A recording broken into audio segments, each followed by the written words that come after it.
जय Jagannath. All Odisha machine जालक महासंघ जड़ित थी प्रत्येक बड़ भाई मानक नमस्कार। सान भाई मानक स्नेह श्रद्धा भल पाइबा। मु पप्पू गुरु, नयगड़ डिस्ट्रिक्ट। भाई मैंने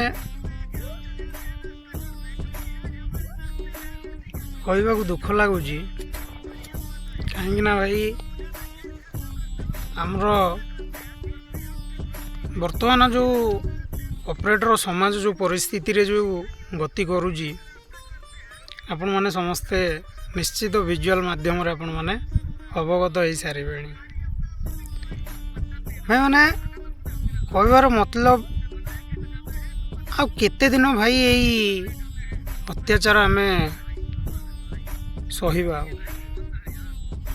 यही आमर जड़े ऑपरेटर भाई किछि दिन पूर्वे जाजपुर डिस्ट्रिक्ट रे आमर अति निंदनीय अति कदर्य भाव रे बीच रास्ता से भाई की माड़ मारले। तापरे भाई ये जिनसटा प्रॉब्लम सॉल्व होईची कि नहीं, फिर आमर गोटे ऑपरेटर भाई को मर्डर करके पोखरी भितर फोपाड़ी दिगला। तापति भी भाई कौन सी गोटे ना एक्शन निगला ना मोर दुख सरकार बुझिले। आउ वर्तमान एबे रिसेंटली जो आमर हेल्पर भाई जनर चली जो आमर वर्तमान जो संघर्ष चली भाई, जदि कौन सी भी गोटे असुविधा थिला तो आपण गोटे चापुड़ा मारी पारि थांदे किंबा केस करि पारि थांदे। ता भी आपण मान कहीं कलेनी। अति कदर्य भाव से भाई जन को गरम पानी फाड़ी आपण जो माने विकटाल दृश्य जो से भाई को देखला माने दुख लगुच। भाई ये जो जुलुम आउ ये जो तो अत्याचार जो चली आम ऑपरेटर मानक कौन भाई कही ना आमर कौन सी दुख कौन सी सरकार जो भी संस्था अच्छा भाई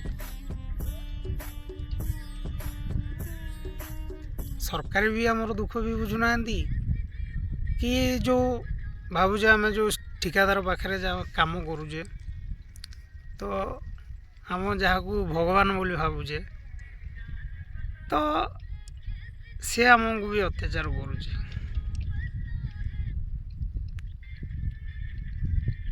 भाई कहबार मतलब आम ये ऑपरेटर ड्राइवर मानक ही घरे हांडी शाल रे चाउल जोड़े पड़ुची। यही ऑपरेटर भाई जो दामी गाड़ी रे डीजेल पकईकी जो बुलूंट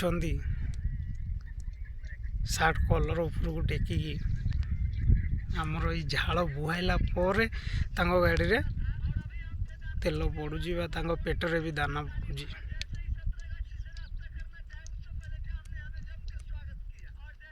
मु तो कहबी भाई ये जो अत्याचार जो हेल्पर भाई जन को जो है भाई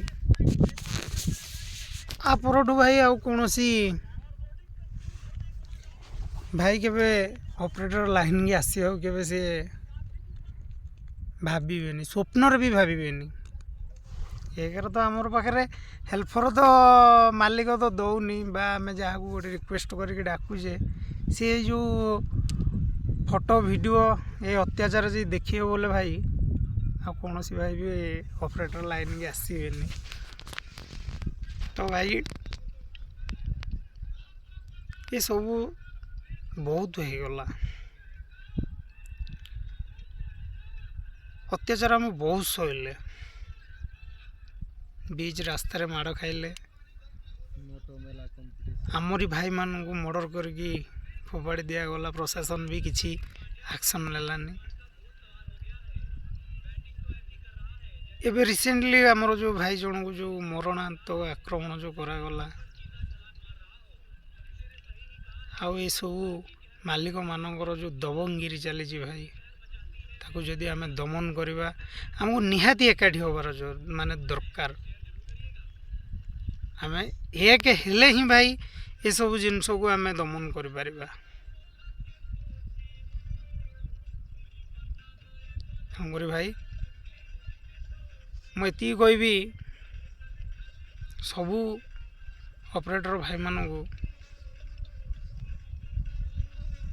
ଆମ ଦୁଃଖ କାହାକୁ ଦେଖାଯାଉନି। ଆମ ହକ୍ ଆମେ ନିଜେ ହିଁ ଆଣିବା। ତ ଭାଇ ଯଦି ଆପଣମାନେ ଏକ ଏବେ ନ ହେବେ ତାହେଲେ କେବେ ବି ଏକ ହେଇପାରିବେ ନାହିଁ। ଏମିତି ଏକା ଭାଇ ଅତ୍ୟାଚାର ଆମେ ସହି ଚାଲିଥିବା। ତେଣୁକରି ଭାଇ ଆଶା କରୁଛି ମୋ ଭିଡ଼ିଓଟି ଆପଣମାନଙ୍କୁ ଭଲ ଲାଗିଥିବ। ତ ସବୁ ଭାଇମାନେ ଚେଷ୍ଟା ଜାରି ରଖନ୍ତୁ କେମିତି ଆମେ ଏକ ହେବା, ଆଉ ଆମର ଅପରେଟରର ଯେଉଁ ସମ୍ମାନକୁ ଆମେ ଫେରାଇ ଆଣିବା। ରହୁଛି ଭାଇ, ଜୟ ଜଗନ୍ନାଥ, ଜୟ ଜଗନ୍ନାଥ।